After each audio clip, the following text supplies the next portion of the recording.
From Tally to Cali, It's time to wake up. Wake up! Wake up! Warchant.com is your ultimate Seminole sports source. And this is Wake Up Warchant, presented by Corner Pocket Bar and Grill. One more corner pocket. Now here's Warchant.com's Aslan Hajavandi. And Corey Clark.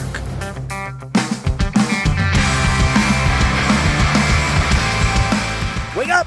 What is up, everybody? It's Wake Up Warchant, presented by Corner Pocket Bar and Grill. Coming up on today's show, an interview with FSU Hall of Famer, Pro Bowler, All-Pro Rodney Hudson, practice observations from Wednesday, and how's this Boston College game going to play out with this weather going on? Wake Up Warchant, presented by the Corner Pocket Bar and Grill, Tallahassee, Florida. CPTallybar.com is the website. 2475 Appalachia Parkway, the physical address. Monday through Friday, daily lunch specials from 11 a.m. to 3 p.m. And on Thursdays, get you a cheesesteak sandwich. Chicken or steak comes the side dish of your choice. Straight fries, curly fries, onion rings, potato salad, coleslaw, broccoli, side salad, tater tots, or freshly cooked potato chips. $8.99 for one of those and that delicious cheese steak sandwich at the Corner Pocket Bar and Grill. Check it out. And don't forget, later tonight, bingo. 7 p.m. Thursday night bingo. Test your bingo skills to win drinks and prizes and cash at the Corner Pocket Bar and Grill. Warchant.com, your ultimate Seminoles sports source. 5-star rating and review, thumbs up, all that good stuff. Stay connected as we get ready for this Boston College game. Nonetheless, Corey, let's talk about practice, right? Practice. I got a sheet of observations here. We were able to speak to Coach Norvell, select players after practice. Go check all that stuff out. I don't blame him. He seems unbothered by the potential weather event that might be hitting the New England area, I guess you could say. I don't know. Last time, our guy Matt Lasser, shout out Matt Lasser, was saying that apparently it somehow maybe knocked over to the west a little bit, so it looks like maybe Boston's more in harm's way, if you will. So I think I think that's reverse. I think that might have been the case Wednesday morning, but I think as it shifted, and again, it changes every hour, so it's crazy for us to, we're recording in the afternoon or early evening, and you guys are going to be listening to it by midnight. It might be a completely different track by then, but it had shifted a little bit more to the east. Good. Which was really good. I think most of the models do have it shifting to the east, meaning it's not like a direct hit or anything, but it's going to be rainy, windy weather, but not unplayable weather. Yeah. And he was asked again about wind. He's like, he's like, it'd be nice if we could just have a whole bunch of fans blowing down, but we can't. I'm like, what about leaf blowers? He's like, even better idea. So shout out Coach Norvell. All right. Anyways, period 3, that's when they go 11 on 11 tempo. This is always scripted to end usually a certain way, right? It's a movie that they know the ending to. They don't necessarily let him play it out. Feels like period 3 on Wednesday, they wanted to end in a field goal attempt. Really cool part. I know it was really cool for the referee, but again, like Norvell's got an idea of how he wants these sequence of plays to work out. So even if it's incomplete, he still wants the ball spotted somewhere, or he still wants the clock running. The pass is completed to Lawrence O'Feely, and he's pushed out of bounds, and the referee puts his hands above his head and starts waving, like stop the clock. Meanwhile, Norvell runs up to him and starts windmilling his arm like he's trying to tell, Brady to round third and go home and win state championship for Mill Creek. Right. And the referee kind of is like, hey, man, like, I'm stopping the clock. And then Norvell just starts really whipping and it, like, jumps up and, like, has, like, a conniption really quick. He's like, stop. He's like, keep it running. They kept it running. They know who pays the checks around there. So they end up settling for – So had the clock actually stopped in the IPF? Briefly. So whoever's running the clock up there, I figured it was a manager is running that. It's if you guys haven't been to IPS, so you haven't seen it. It's just this like pedestrian, tiny little clock that keeps track of the periods and time. Really, only goes up to like 5 minutes. And it's just funny to think of some guy like, stop, that referee, that volunteer referee that's retired is telling me to stop the clock, so let me stop the clock. Oh, Norvell's like, absolutely not. Anyhow, they wanted to end with a field goal, which I think it was about 40 yards. I don't know why I didn't write down the yardage, but nonetheless. Yeah, I don't either. What are we doing here if you're not writing down the yardage? I was amazed by the interaction between Coach Norvell and the referee. It did not end the way he wanted to. Fitzgerald was iced. They brought in new personnel, and the personnel really didn't even come at him or anything like that, and the field goal was grossly missed wide to the right. Okay, get that out of your system now. And then later on in practice, as Corey said, getting it out of the system, later on in practice, Ryan was good from 30 and 45. There we go. All True, right, down the center is awesome. all right. The play, final play before they go back inside and complete the rest of practice. 4th and goal from about the 4-yard line. Patrick Payton runs off the ball. I think he thinks that he would have sacked Jordan Travis if he wanted to, so he just kind of pulls up after he runs by Jordan, kind of like, all right, that's it, game over. But they keep playing it out, and there was great coverage downfield. Jordan could have ran in if he wanted to, I would imagine. I think he might have just wanted to stick with being the pass-first cerebral quarterback that he is now. But he finds Johnny Wilson open in the back of the end zone, and the ball just goes through Johnny's whole being. It just, I don't know how, it went through his entire being. So defense wins that one. We put it down as a drop. One-on-ones, absolutely great sort of hand-eye coordination out of Hakeem Williams on a deep ball that was underthrown. Don't know who underthrew it. And I was like, Corey would want me to know. So the next 2 plays, I think I figured them out. Yeah, I'm not good about tracking the quarterbacks either. I'm always kind of, and the catches are important, but I really just want to see who wins the rep. Yeah. More so than the who throws the ball as a quarterback. But I should keep more. I should be more in tune to who's throwing the passes. So deep arcing ball down the sideline, and it's Hakeem, and he's got Azarie on him. The ball's underthrown. Azarie pulls the brakes up, and it looks like he's going to bat it down. He swats at it, but I don't know if he missed or if Hakeem timed it up to where he snatched it before Azarie could complete like his motion to paw it away.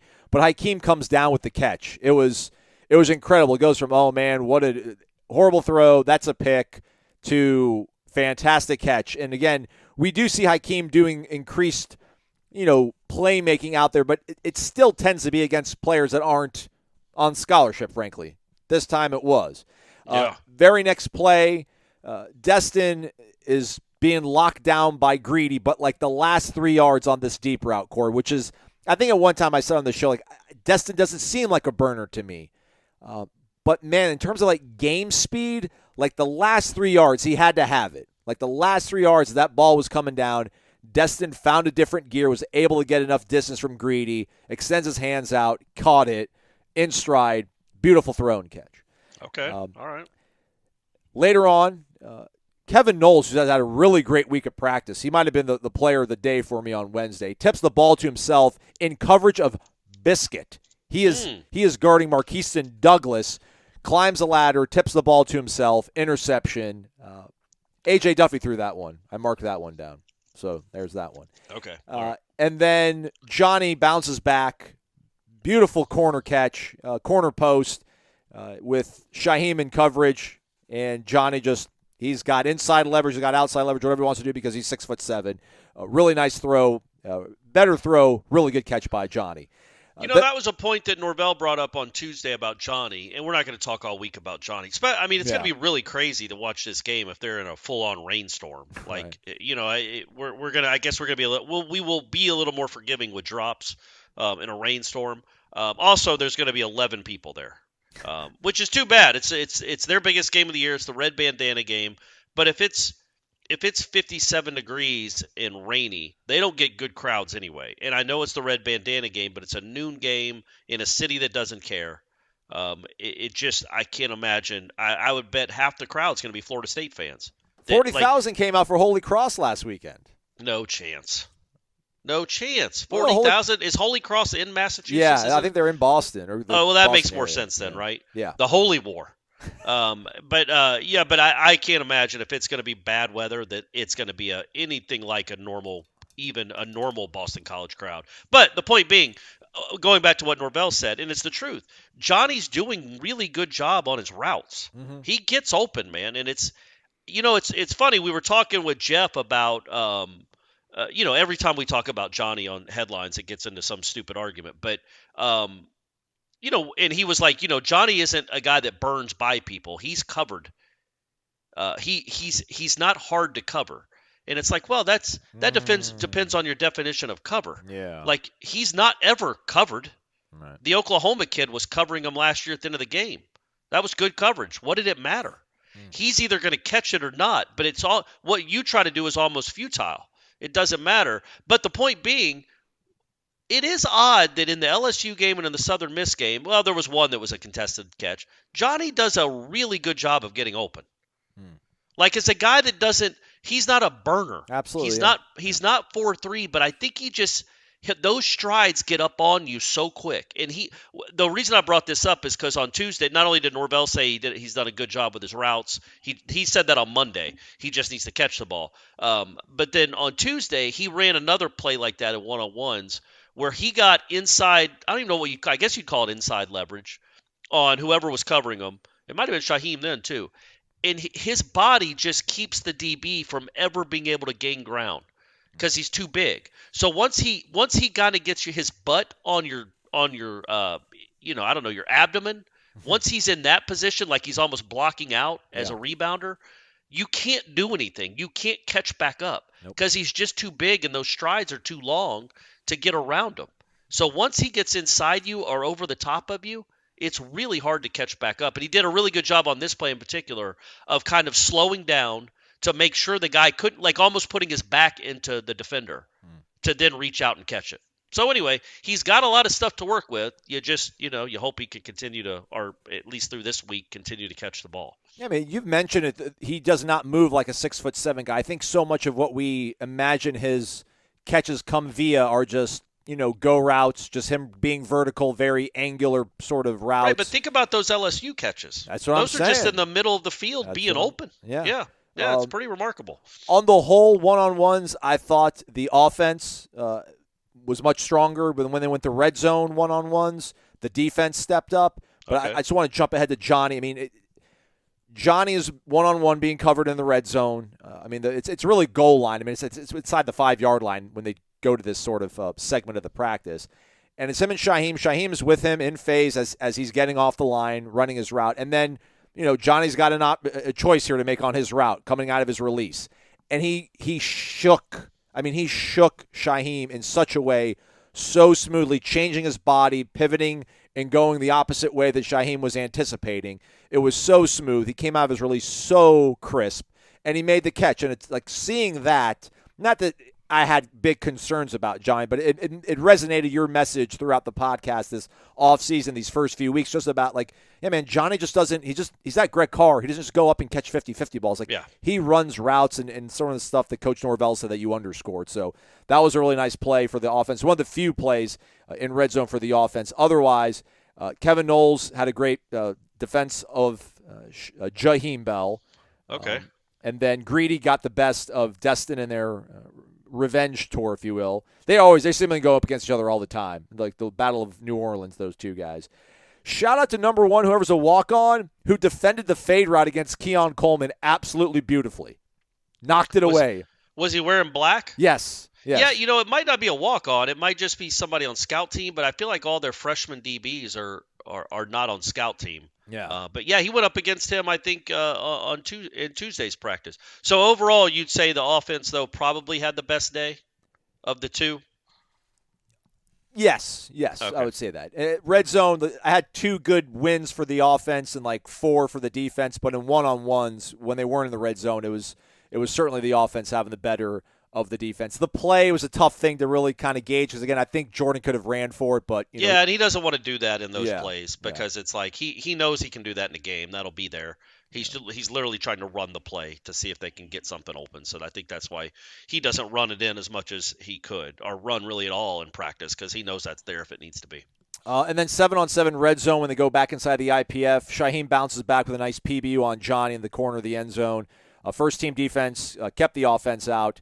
The 2 other plays, and then Tate comes in for the second-teamers and throws a back corner touchdown to Jaheim. So, we didn't talk about Tate enough. Tate the Great.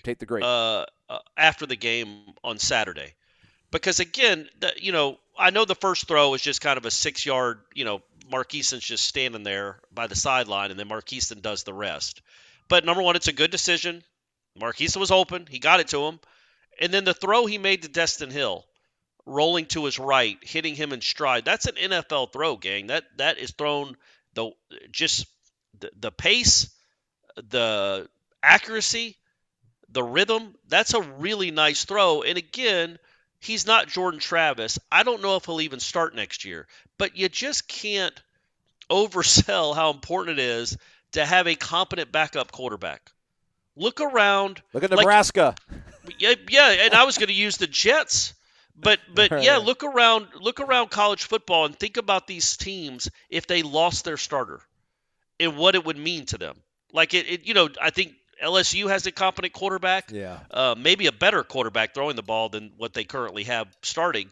But there aren't many to choose from where you're like, okay, if your starter went down in the second quarter against a conference opponent, you would still expect to win the game and maybe win the game comfortably.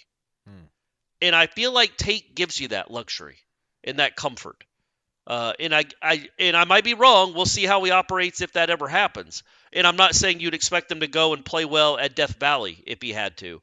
But if you're playing Virginia Tech at home in the second quarter, or if you're playing Duke at home in the second quarter, and Jordan Travis twists an ankle, I think you would expect that Tate Rodemaker could do enough with this offense to not only win, but maybe win comfortably.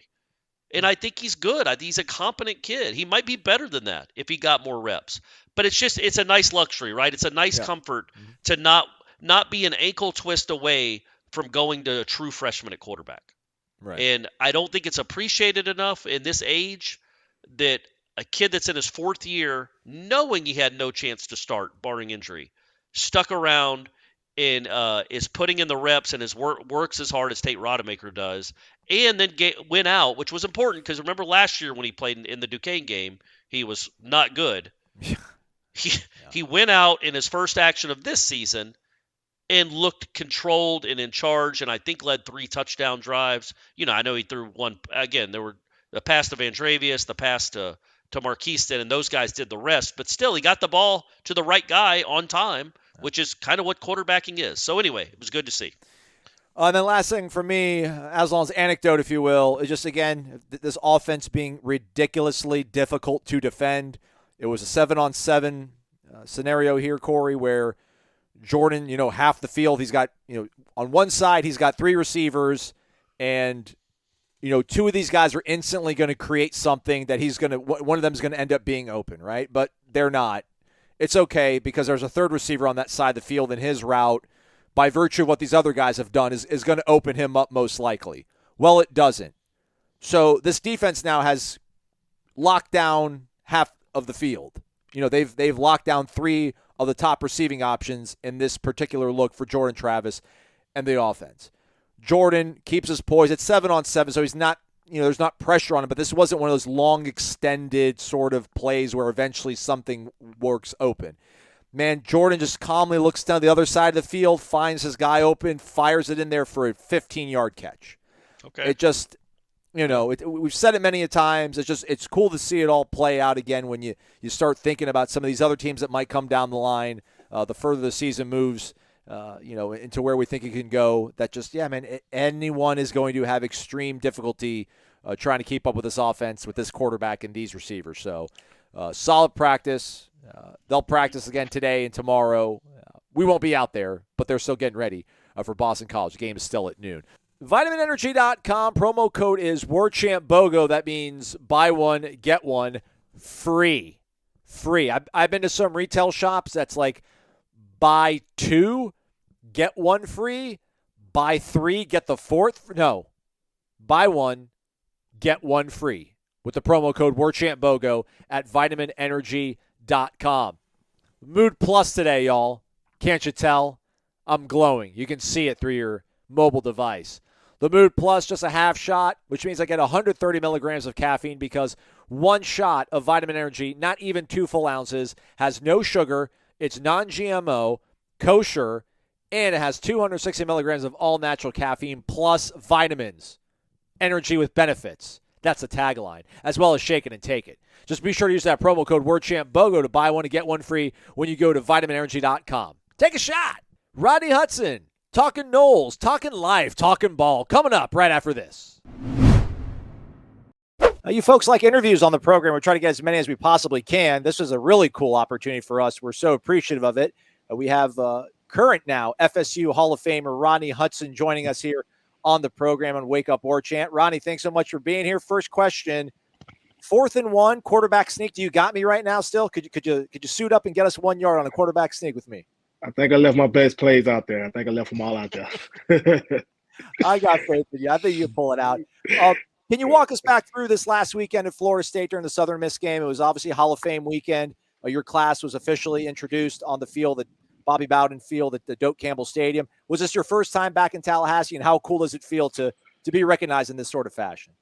Oh, it was great. It was a good time to be back. No, it wasn't my first time, but I haven't been back probably since 17, 16 maybe. It's been a while.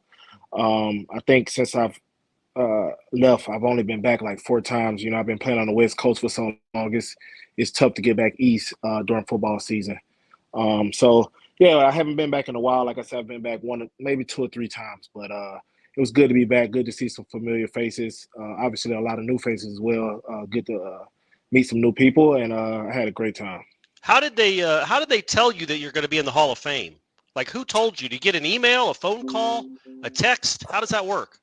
I actually got a phone call from Coach Norvell, which was surprising. I know I had talked to Clint Purvis, team chaplain, like a month before maybe. And he was like, hey, you might get a call from Coach. Answer your phone. Make sure you answer your phone from a number that's maybe be foreign to you. But I didn't know what it was, sometimes you get calls from coaches and they want you to speak to a player or something of that nature. And I thought maybe that may be it, but I had no clue what was going on. I assume you're excited. Is it a big smile? Is it a man really? That's awesome. Like, what's your first reaction when he tells you that? No, I think I responded with like, wow, really? Maybe actually. Yeah. I said it this past weekend when I was up there. I think, as you're a kid, you love football, you love the sport. And then you become, high school and college, you have dreams and aspirations of going to the NFL, but it had never crossed my mind of the impact that I possibly could make, at my university. And it just had never crossed my mind that, going into the FSU Hall of Fame was a possibility, I guess. Rodney, walk us back through recruitment. I know it was not all that long ago, but it wasn't yesterday. Growing up in Mobile, Alabama, I don't know where your allegiances lied, whether you were, War Eagle or Roll Tide in your household growing up. But, Tommy Tuberville was at Auburn. I think Nick Saban had just gotten hired at Alabama. Mm-hmm. For you, how did Florida State come on the radar? Were you trying to leverage maybe Florida State into going to one of the in-state schools? How did actually, I wasn't either fan. I don't think I was a big Alabama or Auburn fan. Was very interesting. My brother was a big Florida State fan. So I used to watch the Florida State games with him because he was a big Florida State fan. I remember watching the championship with Peter Works last game and all that stuff with my brother. My brother was a huge Florida State fan. So we watched a lot of games back then. But my recruitment, I was committed to West Virginia for a while, actually. And Coach Trickett actually left and came to Florida State. And he told me he would like me to come, but I don't think either one of us knew if it was a possibility. Had a lot of guys committed already. And, from that point, I was kind of confused on what I was going to do because I ended up not taking my visit to West Virginia for other reasons. And then I took was actually interesting. I took my 2 official visits with Florida State and Southern Miss, actually. So I took a visit to Southern Miss. I remember Nick Saban had got the job like mid-January, kind of late in the process. And they started recruiting me a little bit. But one thing about me coming out of high school was people was trying to convert me to a defensive lineman, which I played a little defensive line in high school. But I was stuck on playing offensive line. I thought that's why, I was better. I could make a better impact. So Alabama started recruiting me like heavily like the last 2 weeks or whatnot. And I was just kind of uncomfortable without knowing, what path. I knew if Florida State, if it worked out with Coach Trickett, and I knew I would play offensive line, which is what I wanted to do. So it was a whirlwind at the end, but it all worked out for the better. And your career was a unique one, Rodney, in that you're thrown immediately into the fire. If people don't remember, you started your first game of your true freshman year, right? And that was at Clemson, right? Yeah, everything happened fast. And that Clemson wasn't Clemson then. They weren't what they became, but they always had dudes up front, always on the defensive line. What was that like? Talk about your head spinning or a whirlwind. What was that like? It was much different than high school. I can tell you that much. It was much different. Like you said, Clemson always has defensive linemen. Even to this day, I mean, every time you turn on the draft, they're getting 2 defensive linemen or 3 defensive linemen drafted every year. It was much different. Um, it was just much different in high school. When did you realize, because I have to imagine, I don't know if your confidence takes a hit when you're a true freshman and you're on national TV playing Clemson. I don't remember if you got pulled in that game or not, but I know that Coach Trickett wasn't exactly happy with the way you were playing in that game. But you transitioned maybe a year or two later into maybe the best player on the football team. When did you realize that? When did you feel confident that, oh, yeah, I'm good? No, I'm really good. Yeah, I don't know. I don't quite know if I lost my confidence. I know I didn't play well the first game. I didn't start the second one. I maybe started the third one and then started until I got hurt. But I don't think I lost my confidence. I just realized that I had to get better. Yeah. You practice, and we had really good players. But, once you get to the game, you realize what things about it. And I just realized that I needed to get better. And that was just a fact. And I don't, like I said, I didn't lose confidence. I just realized the sense of urgency that you have to play with and stuff like that. But, I played that year, still learning the ropes. And then I don't know. I was, like I said, once I started back playing, we actually played Alabama like the third or fourth game. Yeah. And that was like my first good game that I felt good about. So once that happened, I kind of strung a few good games there together. And as I got older, I got stronger, I got smarter.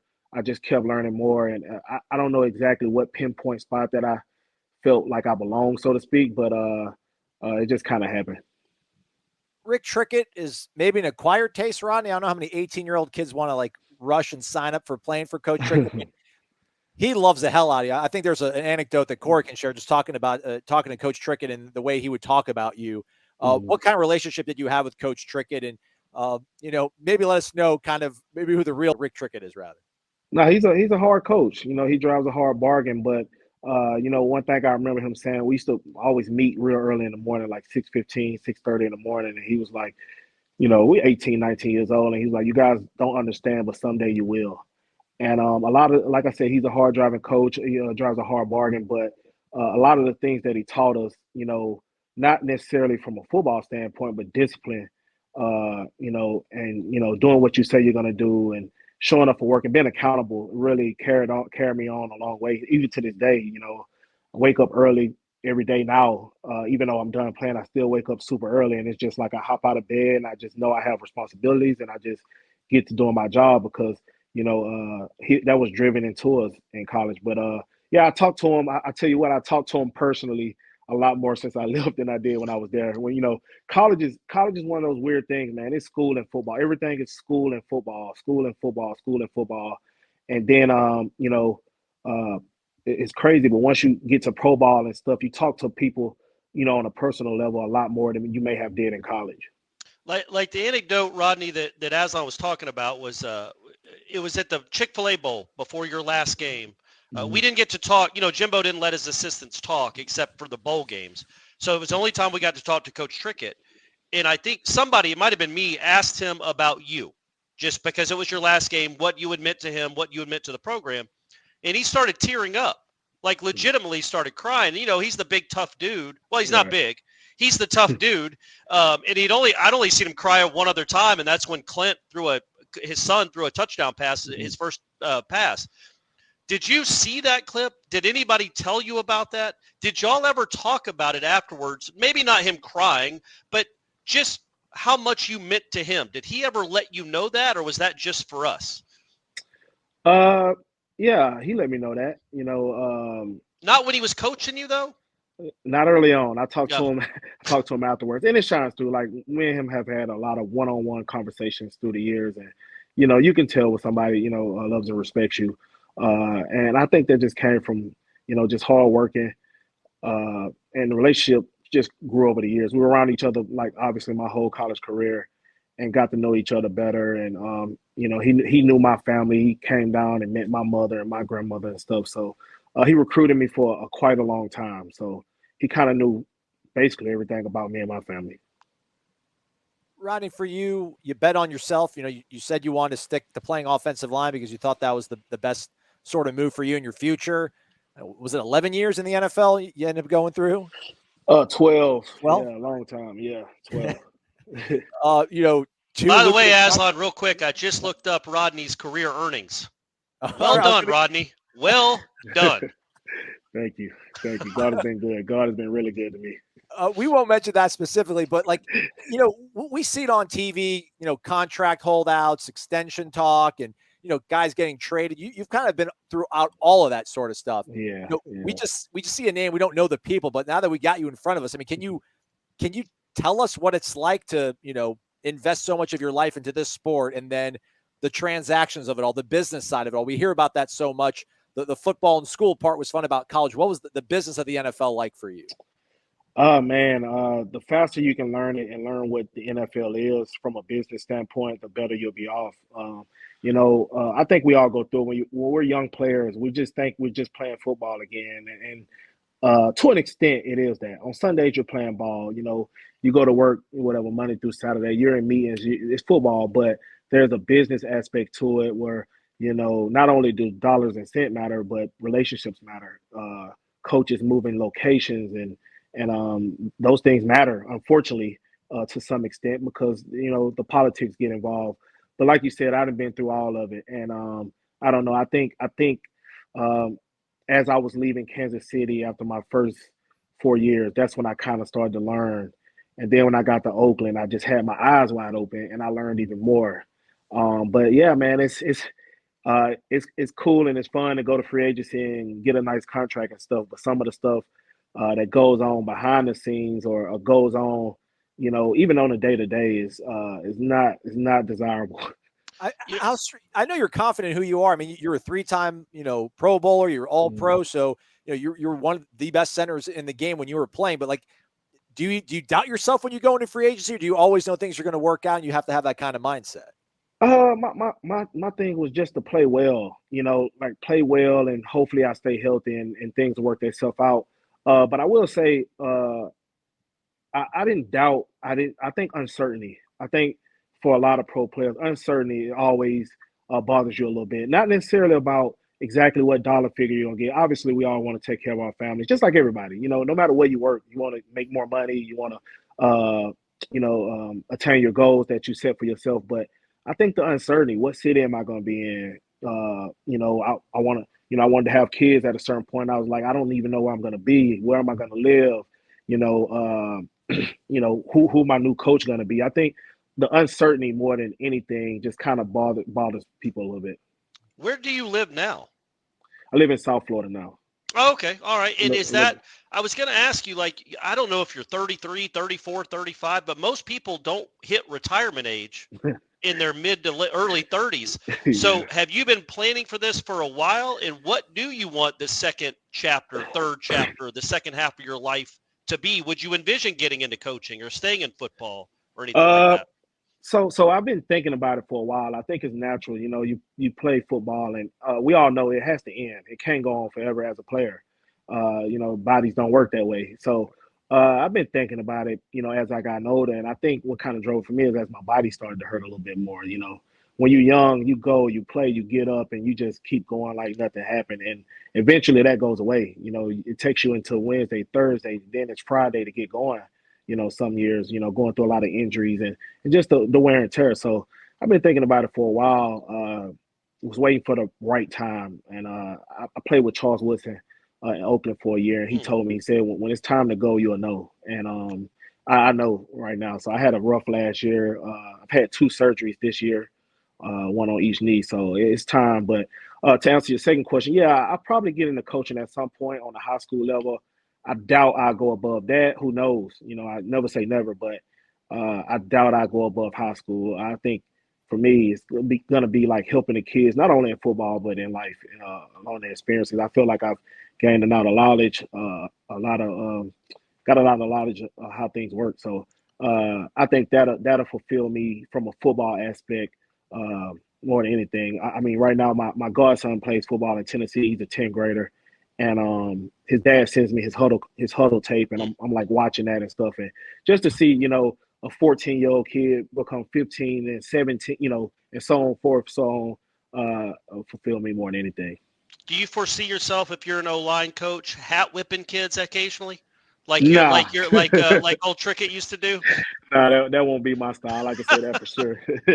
I only have one more question, Rodney, for me anyway. It's actually two. The best player you ever played against and the best player you ever played with. I know that's hard because you played against a ton and you played with a ton of really good players. Man, I'll tell you what, one thing people don't realize is everybody in the NFL is good. Obviously, there are guys that are much better than others. For sure, those are guys who stand out, but everybody's really good. Every Sunday, every Monday, I guess, you watch the previous game and you come in, you turn on the tape from next week and you like, got another one this week. Everybody's really good. Everybody's just really good. And then play with position doesn't matter. Yeah. Man, I played with a lot of good players. Khalil Mack, DeAndre Hopkins, can catch anything. I played with Josh Jacobs in Oakland, who's still playing. He's young. Right. He's got a lot of ability. I played with Max Crosby, obviously, but I played with a lot of good players. Jamal Charles was my first running back when I came in the NFL, and he was special, So I played with a lot of good players. I left 20 out. Like I said, Charles Woodson had an 18-year career. Yeah. A guy that played a long time and caught 5 interceptions in his last year, That's like a 40-year-old. He was almost 40. Yeah, I played with a lot of good players. So, like I said, I probably left another 20 out. Derek Johnson when I was with Kansas City. So, a lot of good players over the years. Rodney, being in that NFL locker room, there's a lot of bets that are made based on your alma mater. Did you ever have to Florida State was obviously doing really well in the beginning of your career, especially when you were in Kansas City. Did you ever bet anybody in the locker room when it was a Florida State game? They were playing their alma mater. Oh man, unfortunately, I have to say I've worn a few rivals shirts and hats around the building. And you got out right when they got good again. Yeah. Like that. Luckily, it was a lot. It didn't happen as often. Some guys are wearing their rivals hat every year. That wasn't the case. Luckily for me. And just last thing, Rodney, I know, Coach Norvell's new here. For some players, they, don't really commit to a school. They kind of commit to the coach. But, it seems like Mike Norvell's been really open to welcoming former players. Have you been able to kind of take a look at what Florida State's been these first 2 games and just how impressive, how proud are you to see your alma mater kind of back on the national stage this way? Yeah, I went to last game, obviously, and I watched the LSU game in entirety for the first time in a while, man. I tell you what, like I say, being on the West Coast with the 3-hour time difference and stuff, it's rough. A noon game on the East Coast is 9 a.m., and then you got the late game, and we're going into meetings preparing for our game the next day. So, but I watched the entire first game, watched this game, obviously. They're looking good, man. They're looking good. I can tell you what, guys seem to love Coach Norvell. Former players that I've spoken to, they speak highly of him. I've met him 3 times maybe. He seems like he's taking us in the right direction, and everybody has a lot of confidence in him, including me. Awesome. Hey, thanks so much. Rodney Hudson, 12-year NFL veteran, Florida State great, and now Florida State Hall of Famer joining us here on the show. Rodney, thanks so much, man. Enjoy that South Florida weather and your retirement. Yes, sir. Thank you. Thank you guys. Have a good day. We'll talk the rest of the Renegade Express questions. But first, let's talk about mybookie.ag, Corey, if you don't mind. Okay. Use the promo code WARCHANT for an instant cash deposit bonus. You can bet anything, anytime, anywhere. Futures are still available. National Championship, Heisman. There's also a live casino. How about this one, though? Part of the doubleheader on ESPN, so we'll be able to watch this freely, most of us, except for poor Ira, who'll be in Boston working. What do you think about Tennessee giving out 6.5 in the Swamp? Yeah, that seems like a lot, especially for a team that, really struggled, I thought, with who'd they play? Kent State? Who'd they play it was like 23-13 in the fourth quarter. It was 13-6 at half. Tennessee this last weekend at home. Austin Peay. Austin Peay. That's worse than Kent State, I think. Yeah. The Governors, no offense, Governors. So I don't. That seems too much. I would think I would take Florida getting 6.5, and I know Florida's offense looked abysmal, but they're at home, and I still, I'm too scarred by this rivalry. Tennessee beats this team once a decade. Maybe. Yeah. So, I think they literally went like a decade and a half, right? Something like that, without beating either Florida or Alabama. I'm not. That seems way too generous. So I would take Florida in the points there. All right. you go to mybookie.ag. You can bet anything, anytime, anywhere, including all these games. So use the promo code WARCHANT when you go over there. Picking it back up here on our Renegade Express, the questions that were left over. Hugo Boss, I think sometimes people try to leave a comment, get like a spot in line, and then come back and, formulate their question. Even though the thread's locked, I think you guys can still go back in there and edit your thread or edit your post. But our guy Hugo Boss just wanted to say wake up with about 9 U's and about 11 P's and just said, what's up to my favorite podcast? There you go. Well, that's nice. Yeah. That's nice. Yeah. You didn't feel the need to give him that wake up that he typed out, though. It's hard. How do you pronounce up with 9 U's and 11 P's? Wake up. Yeah, it's a long one, yeah. Let's go to the Walking Nolo 1. What's up, gents? I'm so excited about all the young guys on the team that will get good experience throughout the season. Of those young freshmen, who do you think gets the most run? Would it be Hakeem, Conrad Hussey? Man, right about now, I am thankful we stayed on Conrad and got him here. Thanks for all that you do. Also, our guy Weldon FSU. Maybe this is our guy Weldon that has the photo selfie of him in the car. His avatar on Warchant is like Mickey Mouse in a Florida State jersey. It's bizarre. But nonetheless, he says, do you think we see a lot of younger guys get some playing time once again this week? Yeah, you look, man, this game, if it was going to be sunshiny and 71 degrees, yes, my answer to that would be yes. But a bad weather game is a great equalizer for a inferior team. If it's so rainy that it's almost impossible to catch a ball more than 12 yards downfield, well, that limits what you can do. And then also, fumbles come into play. And turnovers are a great equalizer. And, I know both teams have to play in the same conditions, but when you're faster and better, being in sloppy, wetter conditions it helps the not as fast team. So, yeah, that being said, if the weather isn't that big a factor, then, yeah, I would think you'd get young guys in there. They might get them in early anyway, thinking that they're going to do to BC what they did to Southern Miss. I would hesitate against that. It's a road game. These things are different. If it's a bad weather game, I don't know that I would be substituting so liberally in the second or third drives of the game on defense. I would want to make sure that Boston College gets no confidence at all, and that kid doesn't get any confidence at quarterback, and make his life really, really nightmarish. Try to anyway. So yeah, it's hard to predict. I would be, if it's a bad weather game, I would be surprised if any of them are getting playing time until maybe the fourth quarter, because it'll be a tougher game than it should be, because it's a great equalizer. They don't depend on the pass like you do. If you can neutralize Keon Coleman because it's a rainstorm, then that certainly benefits Boston College. And it kind of sucks. Like, I know it's part of football, but, it's just like you do all this work all year long to, like, shine in these 12 weeks, and then one of them you just kind of have to survive.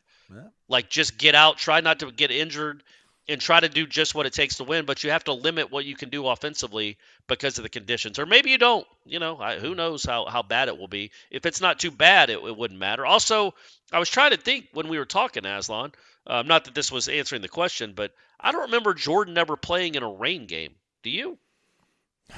Like, anything come up off the top of your head where it, like, rained and he was having to quarterback a game in, like, a driving rainstorm?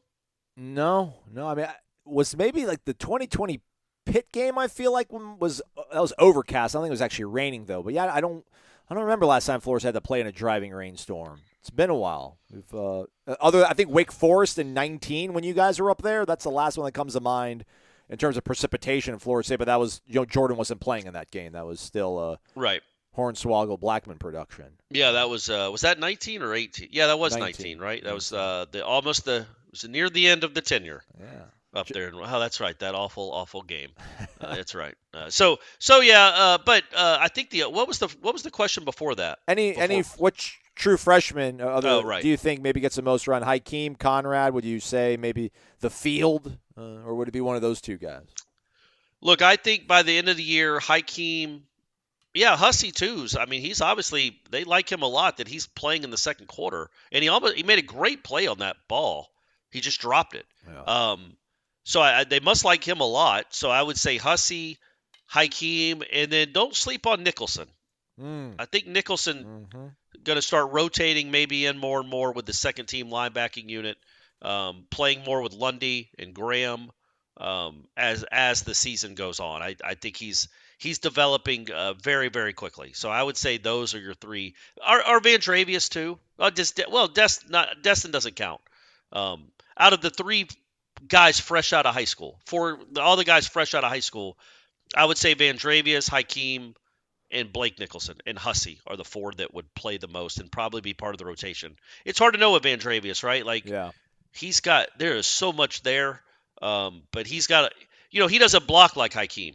Right. Clearly. I mean, he's not built like that. So Hakeem, even if he's not like a great producer in the pass game, they're going to want him out there on perimeter runs because he blocks guys onto the ground or into a bench. So they like that out there. Van Travius doesn't really offer that, and I don't know if he's developed quite enough yet where he's going to be working on the same field as Johnny and Keon. Yeah. Whereas I could see Hakeem being opposite those guys and playing with the first team more than Van Travius right now. Bourbon is your friend. Corey, there has been mention of promises you've made if we beat Clemson. I would love to see a list of those promises. Isn't one of those running down the hill at Clemson shirtless after the game?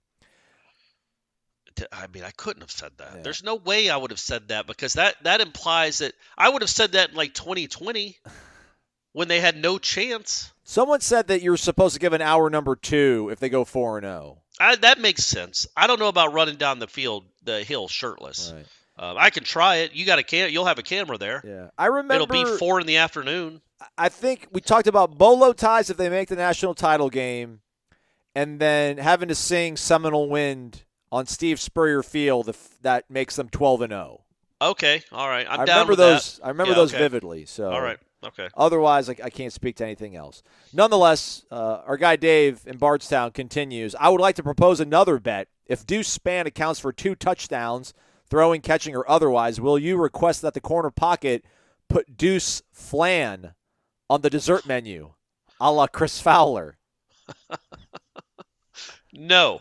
No. And it's not Deuce Spann. Remember, it's Deuce Spawn. Spawn. I get what he's saying. Flan. Yeah, Flan. Is Deuce it Flan or Flan? I guess Flan, right? I think I screwed it up. It's Flan. Yeah. Deuce Flan. Yeah, you did. You did. But I knew what you meant.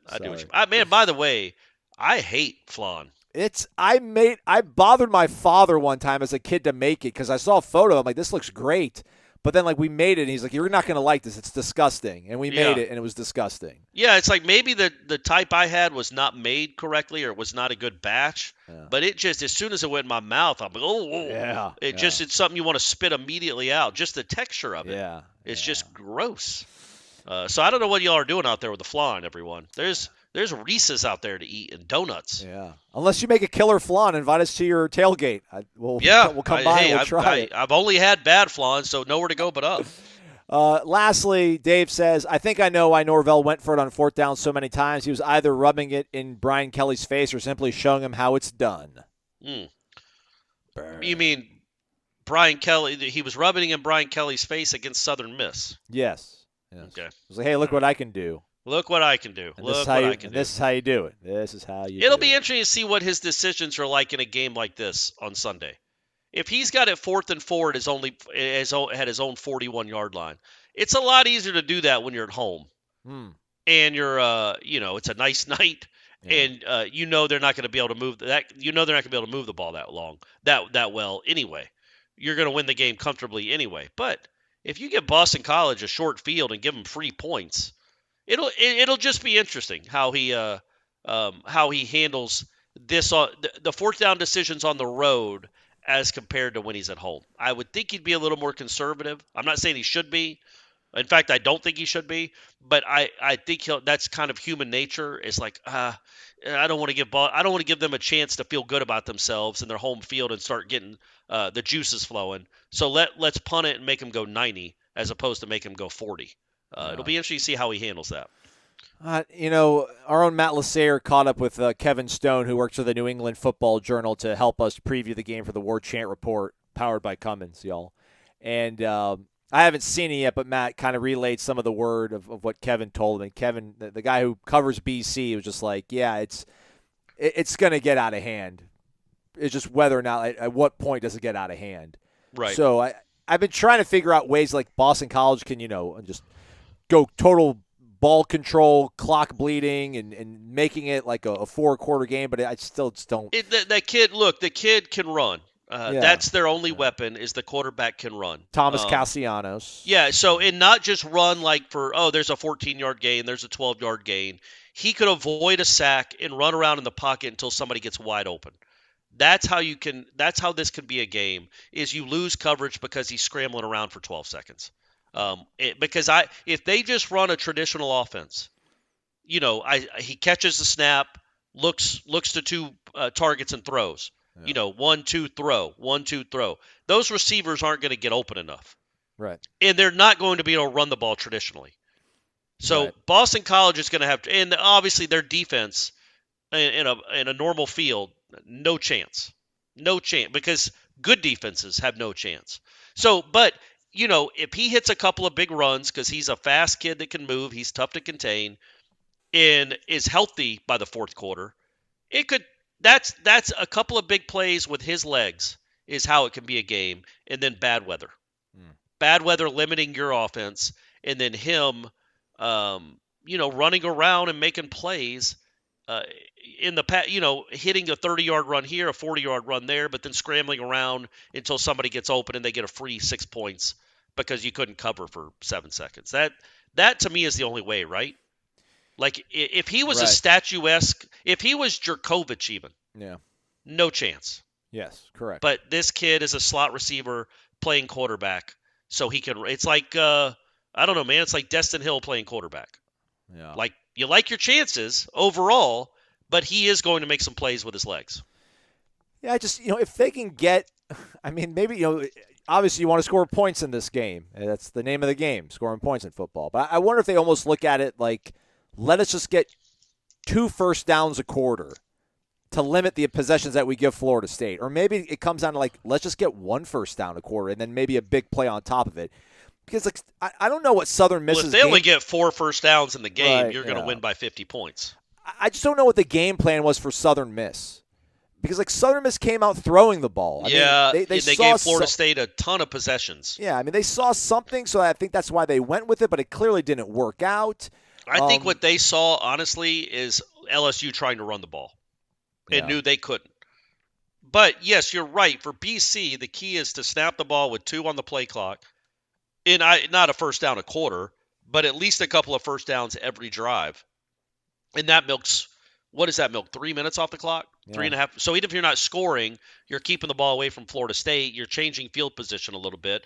The problem they're going to have, unless the weather neutralizes everything, they're not going to be able to run the ball. If they just try to milk the clock with a traditional running game, they're going to have a lot of 2nd and 9s, right? Or 3rd and 6s, and it's hard to keep the ball when you're always facing a 2nd and 9 and a 3rd and 6. Yeah, I mean, it's whether he can get himself into they do hand it off conventionally on first down, and it's 2nd and 8, and avoiding getting into 2nd and 12, and then he scrambles and makes it 3rd and 4. And then he can make that throw to move that and extend that drive. I just don't know how much that he has in him. He's also if they run as much as they probably would have to for them to win this game, he's going to take a beating. It's a lot. If he runs the ball, he's not a big kid. He's stocky, but he's not a huge kid. That's a lot of wear and tear. Well, Hafley said he needs to know when he's going to have to, be tough and get an extra yard or 2, and he's going to need to know when he's going to have to slide and get out of bounds. So I think he'll figure that out early on. Yes, Florida State will help him figure that out pretty quickly. Yeah. Let's you already kind of explored this, but maybe let's touch upon it real quick again. Blue Nole was saying, "Wake up! Do you think Norvell goes for it on 4th down versus Boston College as much as he did against Southern Miss? He seemed to treat that Southern Miss game as a situational scrimmage. Do you anticipate him keeping that attitude versus Boston College?" Yeah, we just talked about it, I just talked about it. But, yeah, I think it's it's different on the road. It's different in bad weather. If it's a close game at all, you want to make them earn any points they're going to get. And I think, 4th and 2, I'm envisioning 4th and a half a yard, anywhere on the field you're going for it. Almost anywhere on the field. I would say even at your own 18, you're going for it. But if it's 4th and less than a yard. But if it's 4th and 3, like I think he had some 4th and 5s at midfield or 4th and 5 at their 35, that's an automatic go for it too. Because, it's too long for a field goal. You don't want to punt it out into the end zone and you only gain 15 yards of field position, so you're going to go for it. I'm talking about like a 4th and 3 at your 44 or your 39. What are you doing? I don't know. I think it's ballsy. I'm not saying it's not the right play, but it's ballsy with a Z to go for it there, because if you don't get it, they're 1 first down from at least 3 points. And they're 39 yards from a touchdown that they might have had a real hard time getting otherwise. You're cutting the field in half for an offense that isn't great. It's probably not the smart thing to do, but then you have an incredible offense and you get 4 downs. You don't have to punt on 4th down. So that's the calculus and that's the math he'll have to do. I don't envision him going for it as much, being so brazen about it. Like, the one that I thought was the most brazen, really the only brazen one, was before halftime. They're already up 28-3. They're right at midfield with like a minute and a half left, and it's 4th and kind of long, like 4th and 6 or something. And they picked it up. I think Hakeem caught it and picked it up, and they went and got a field goal right before the half. But in that situation, when you're up, let's say you're up because of the rain, you're up 17-6, and you're at midfield, a minute and a half left. It's 4th and 6 at midfield. You're punting because you do not want to not get it. Then BC goes down and either gets a touchdown, gets a field goal, gets some sort of points, and now it's a 1-possession game at halftime. Swallow the pride, punt, know that they're not going to try to score. You go into halftime with a 17-6 lead, and that's still pretty good. You're still on pace to cover. Almost. You're still on pace to win the game comfortably, and they might feel like, oh man, this could be a blowout soon. Just try to avoid giving them life. And don't be too brazen with it. I think they'll be quite brazen. I think like he'll need to get burnt twice to start punting. It's weird though. I was trying to think. I feel like all of his kind of I'm going to use the word again, guys. It's the word of the day, brazen. 4th down decisions since he's been here. I feel like many of them have been at home. I would guess 80 to 85% of them have been at home. Like the NC State game 2 years ago. I think he did it maybe against Louisville 2 years ago. The games were like, man, that's a weird time to do that.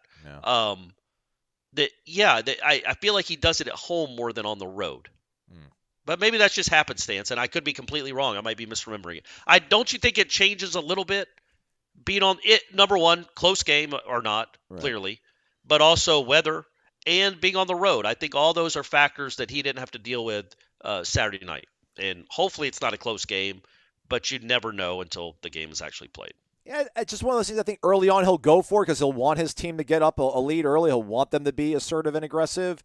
And as a game, I mean, I can almost say with certainty, I think those situations that you talked about, 4th and 3 on your own 39, I think first quarter he goes for it. Like, absolutely. I mean, I'd say like 95% he goes for it. I don't think it'll be one of these things where, like, listen, we don't want to give BC some kind of easy, cheapy score here, so let's play the field position game, trust our defense, because I think it's like I trust my defense. I trust my offense to get it, and if they don't, I think the defense will be able to get them 3 and out, and we'll get the ball right back. Apparently their kicker here, he's only kicked 2 field goals in his career. They've both been this year. He's 2 for 2. 39-yard against Northern Illinois, 37-yard against Holy Cross. Automatic. This kid's automatic, and they won the game. They won the Holy Cross game by a field goal by the slimmest of margins. Kids feeling great. I would disagree. I don't think his own 39, 4th and 3, he's going for it in the first quarter. Not until he sees how the game is being played out. On their 39, absolutely. Yeah. I think anywhere over midfield, he's probably doing it. The way to get upset is to be callous or cavalier, and brazen. Early. Right. Early. You know what I mean? Like, because you know what I was thinking about? I remember the Syracuse game last year where I think they had, I know they won that game comfortably and they were up big at halftime, but I think in like the first half, let's say the score was 14-3. I think Trayshawn Ward had just fumbled. FSU gets the ball back. They're driving down the field. It's like a 3rd and 14. I don't know why this play stands out. It was 3rd and 14, 3rd and 15. right at midfield. Travis scrambles around like he does, finds Marquiston Douglas, who's wide open up near the sideline, and then he catches it and just falls down. And if he would have caught it and turned upfield, he might have gotten the first down. Instead, it's like 4th and 8 at the 40, and Norvell punted. Like, that's what makes me think in a similar situation here, he might do the same thing. Like, because that Syracuse game, it seemed evident pretty early on who the better team was. And he still punted right there thinking the only way this crowd can get into the game, the only way this team can get back into the game is if I give them the ball at midfield and they go score, and all of a sudden we're in a one-possession game and it's a dogfight. So just don't give them ammunition early, maybe. But at the same time, that's coaching scared, isn't it, Aslan? It is. It's coaching scared. It's Jimbo nonsense. And you've got the best. You think you've got the best offense in the country. You think you've got the best quarterback in the country. So what's 3 yards? Yeah. So yeah, I get it. I hear as I'm saying it. Like, no, go for it, man. Go for it. You only live once, gang. YOLO. Yeah. YOLO. Colo. There you go. Coach. No, it's got to be. You only coach once. Yoko. Yoko. Right. Yeah, you only coach Florida State once. Yoko, man. Go for it. Be aggressive. Syracuse was down 14-3. They missed a field goal. Florida State gets a first down after a 5-yard run and then a 7-yard run by Trey Benson. Jordan completes a pass to Toafili, loses 3 yards. Then a pass to Trey, loses a yard. So it's 3rd and 14 at their own 43. He completes it to Marquiston for 7 yards. It's 4th and 7 at the 50 with 8 minutes to go. How much time? 8 and minutes what's to the go. score? 14-3? Yeah. See, so in that situation, it made sense to punt. They ended up getting the ball back and scoring, I assume, on the next drive. But you could also see. Correct, they did. Yeah. You could have gone for it there. Yeah. But they did. You knew Syracuse wasn't going to go drive 90, and they did not. 4th and 7 too. I said like 4th and 3 on the 39, but yeah. But we'll but it's at midfield though, so 4th and 7 in the 50. Yeah. Well, look, to answer the question, we have no answer. We'll see. Clearly. 2 more. Our guy Gio Knoll. The question I asked the folks out there is: you need to see anything else before you fully believe that this team is a national championship contender. He says, "Wake up, Sir Aslan, Corey the Great. The only thing I would like to see is how they'll handle the road trip to Clemson.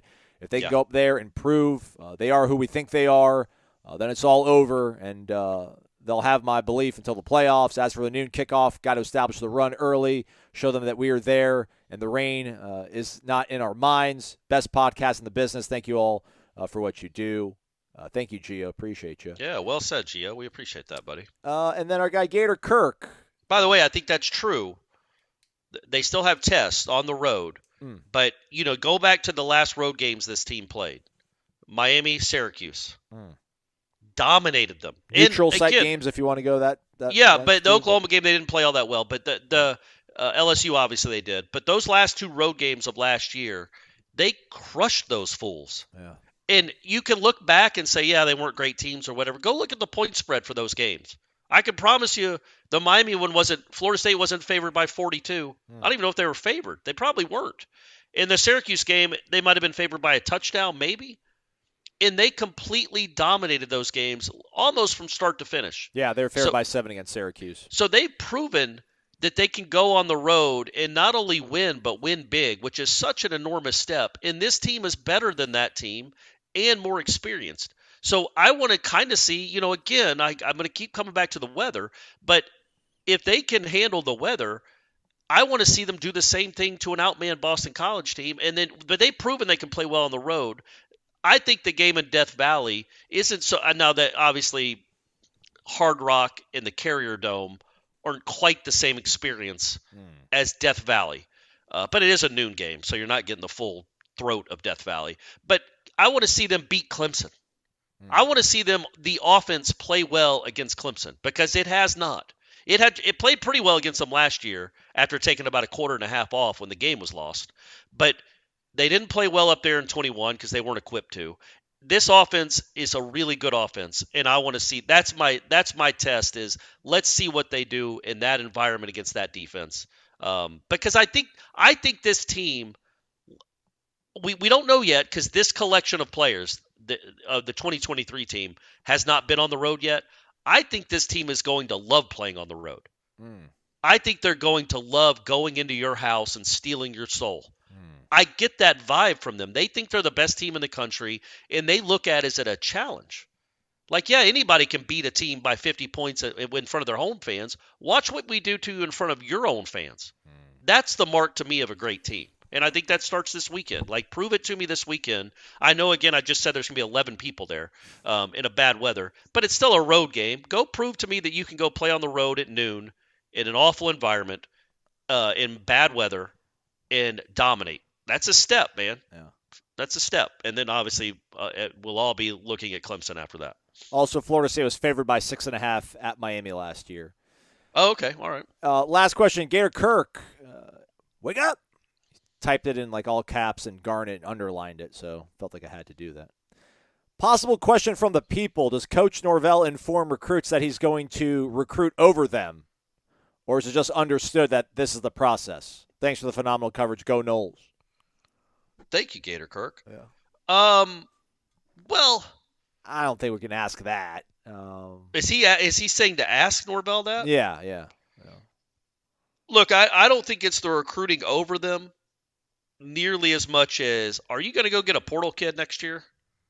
That's what I don't think any players and their families are worried about them losing their job to a true freshman the following year, if that means being recruited over. But as I can't remember who said it, I think it was Saban, somebody like that, is they all damn well they know they're being recruited over. That's their job, is to continue to get better players. So maybe it was Atkins that said it even. I can't remember who said it. My memory's going. Willie folks. Taggart once said that, I told the guys my job is to go find a better player than you. That's right. I confused Taggart with Saban. Yeah. I always do that. I got to stop doing that, gang. Happens. I don't know why that keeps happening. It's a weird little tick I have. But yeah, so they know, like when you go get you go get Hakeem Williams or Van Travius Jacobs, they know you're not going to stop recruiting wide receivers. And I don't know that they would say, or you would want any kid to say, you're not going to recruit anybody else next year at my position, are you? I mean, I can see maybe a quarterback caring about that, but even all these guys think they're the best players in the state, and they're going to be superstars.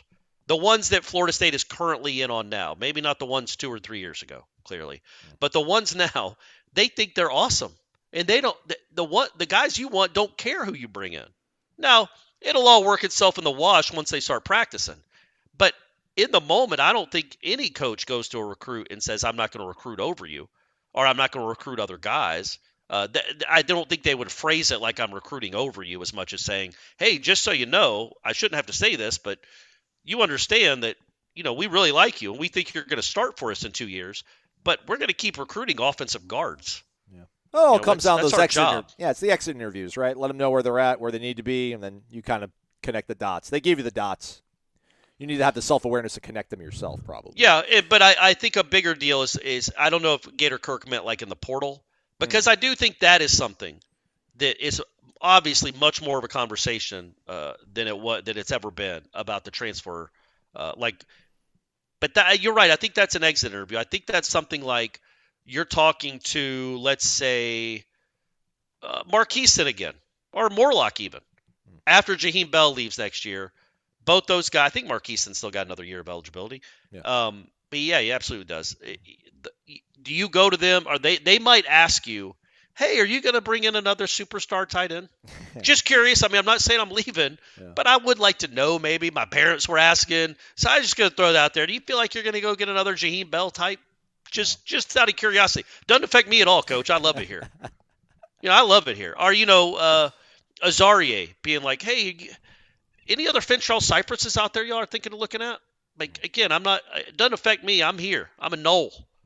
Just curious what we're bringing in. Trying to get a read of the room. So I do think those are conversations that happen about maybe, or if they ask, I think they're honest with them. Like, yeah, we're going to bring in some competition for you. But Azarie is a good example, right? Because I think Azarie thinks he's the best defensive back on the team. Okay. And I don't think I'm wrong. I don't think he might not be wrong. Like, I know we mentioned him today in the practice observations. He also had some great plays on Tuesday too. But I think those guys, like the Azaries of the world, they don't really get upset when you bring in Finchall Cypress because they know they're going to play because they're too good to keep off the field. So just keep recruiting those types of guys. All right, that's a wrap for us, y'all. Thanks for hanging out. Thanks for the questions. Come back later tonight, 6 o'clock live show. Corey Clark, Aslan Hajavandi, Wake Up Warchant, powered by Vitamin Energy and our good friends over at the Corner Pocket Bar and Grill. Jeff Cameron Show coming up 1 to 3 o'clock. Tune in for that and go to warchant.com. Everything you want there, Warchant report, the matchup analysis, it's all there for you. Hit the thumbs up on the way out, 5-star rating review. He's Corey, I'm Aslan. Thank you for listening to Wake Up Warchant, presented by the Corner Pocket Bar and Grill.